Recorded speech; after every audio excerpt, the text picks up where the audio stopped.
भी बहुत है। एक बार की बात है, राजस्थान में आए थे वो रामानंद स्वामी जी महाराज, सत्संग करते करते राजस्थान पहुंच गए। उस समय वहाँ के जो राजा थे पीपाजी महाराज, पीपाजी बड़े धर्मात्मा राजा थे। उन्हें जब पता चला कि हमारे गुरुजी राज में आ गए हैं तो बड़ी खुशी हुई और हाथी पर, बहुत सारे रथ पर बहुत सारे गहना जेवर सोना चांदी दक्षिणा दान पुण्य के लिए ले करके राजा साहब पहुंच गए वो गुरु महाराज के पास। गुरु महाराज तो ध्यान कर रहे हैं, उनके शिष्य लोग थे। पीपाजी कहते कि देखो महाराज जी से बोलो गुरु जी से कि राजा आए हैं, आपका दर्शन करना चाहते हैं। शिष्य लोग अंदर गए, कहते सरकार एक राजा आए हैं पीपाजी, वो आपका दर्शन करना चाहते हैं। रामानंद स्वामी कहते सुनो, उस राजा से बोलो कि आजकल मैं राजा महाराजाओं से नहीं मिलता हूँ, इसलिए मैं उनसे नहीं मिलूंगा। शिष्य गए, कहते महाराज हमारे गुरुजी मौज में हैं, दूसरे मौज में हैं, वो आपसे मिलना नहीं चाह रहे हैं। उन्होंने बोला कि वो राजा महाराजा से नहीं मिलते, अब आप जानो, आपका काम जाने। तो पीपाजी महाराज भी ज्ञानी थे, भक्त थे। इन्होंने सोचा कि हो सकता है मैं राजसी पोशाक में हूँ, ठाट बाट में हूँ, इसीलिए वो नहीं मिलना चाह रहे। तो चलो साधारण हो जाता हूँ। जितना गहना जेवर सोना चांदी था सब लौटा दिए राजधानी को और अपना एक भिक्षु भेष में आ गए, राजसी पोशाक भी उतार दिए। शिष्य से कहते जाइए और अपने गुरुजी से बोलिएगा कि एक भिक्षु है, एक अकिंचन व्यक्ति है, एक जिज्ञासु है, एक दीनहीन सेवक है जो अरदास लिए खड़ा है आपके दर्शन के लालसा में, जाइए बोलिए। तो शिष्य लोग अंदर गए, कहते महाराज वो राजा तो बड़े नौटंगी निकले, और वो राजा नहीं भिखारी का भेष बना लिया, और फिर भी वो आपके दर्शन के लिए जिद मचा रहे हैं, क्या करें।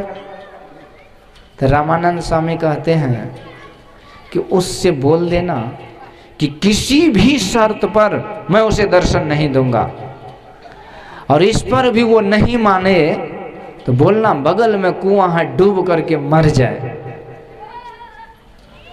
शिष्य को बोल दिया गुरुजी। शिष्य आते हैं, कहते महाराज ये जो मन में अरमान पाल रखे हो ना दर्शन करने का, ये पूरा नहीं होगा। पता नहीं आपसे भी स्पेशल कोई क्या गुरु महाराज की नाराजगी हो तो वो जाने, लेकिन वो आपको किसी भी हाल में दर्शन नहीं देगा। और उन्होंने कहा है यदि आप ज़्यादा बेकल हैं, बेचैन हैं ना, तो कुआं में डूब करके मर जाओ, वो दर्शन नहीं देंगे। अब ये आदेश जो सुना तो राजा पीपाजी महाराज दौड़ लगाते, जब दर्शन नहीं तो ये जीवन किस काम का। दौड़े दौड़े गए और जैसे छलांग लगाने लगा कुआं में, उसी समय शिष्य भी दौड़े दौड़े गए, हाथ पकड़ लिए। कहते रुक जाओ महाराज, हमारे गुरु महाराज ने कहा था कि जब वो डूबने लगे ना तो उसे पकड़ के मेरे पास ले आना।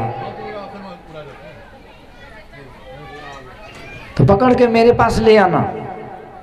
तो उसी समय राजा पीपाजी को पकड़ के ले आए, सहारे हाथ का सहारा देकर। और रामानंद स्वामी ने जब देखा तो प्रेम आश्रु में विह्वल हो गए और हृदय से लगा करके एक क्षण में ही उसे आत्म साक्षात्कार करा दिए, और उसका जन्म जन्म का ये जन्म मरण का दुख छूट गया, और वो ईश्वर परमात्मा को साक्षात्कार करके अपना परम कल्याण कर लिए। गुरु की कृपा से एक पल में ही, पल में कर दे निहाल भजो साध गुरु ये श्री सद्गुरु। ये गुरु की कृपा होती है, इसलिए हम लोगों को सेवा में लगे रहना चाहिए। और जब कृपा करेंगे तो पल में, एक पल में ही बरसों जन्म जन्मांतर की साधना का फल हमें दे देंगे। तो आज अंतिम दिन है और समय यहीं पूरा होता है। तो मैंने 5 दिनों तक समय दिया, मुझे बड़ा अच्छा लगा। इस तरह से आम का बागीचा, न गर्मी न ठंडी, और आप लोग पता नहीं अगल बगल में घर दिखता नहीं, लेकिन कहाँ से आके भर देते हैं। तो आप लोगों की उपस्थिति, आप लोगों का दर्शन करके मैं बड़ा प्रसन्न निहाल हो गया। और मुझे सौभाग्य है कि मैं कुछ टूटी फूटी भाषा आप लोगों को सुना पाया। तो जो भी अच्छी बात मैंने सुनाया ये सब गुरु महाराज की वाणी है, आप इसे जीवन में उतारेंगे तो ज़रूर लाभ होगा। और जो भी बात अच्छी नहीं लगी होगी वो मेरी टूटी फूटी भाषा है, उसे भुला जाएंगे, क्षमा कर देंगे। और इन्हीं शब्दों के साथ यहाँ हम लोग जो रहते हैं ऊपर में, तो माता जी 2 माताएं हैं, बहुत सुंदर सेवा करी, भोजन बना करके समय समय पर खिलाई, उसके लिए भी गुरु महाराज का आशीर्वाद है। बाजा ऑपरेटर हैं, बहुत सुंदर बाजा बजाए हैं, इतना सुंदर सेवा करते हैं, बहुत कम पैसा लेकर के इतना सुंदर 7 दिन तक बाजा। ये हमारे हारमोनिया पर एक बाबा बैठते हैं, बड़े गजब का गाते बजाते हैं, नालिस्ट को तो आप लोग देख ही लिए।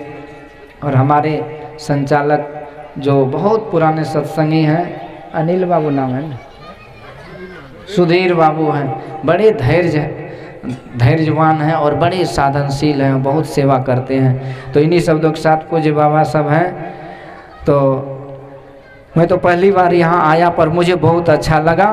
जो भी होगा यदि जब कभी भी बुलाएंगे तो अपनी टूटी फूटी भाषा के साथ में ज़रूर उपस्थित होऊंगा। तब तक के लिए बोलिए श्री सद्गुरु महाराज की जय।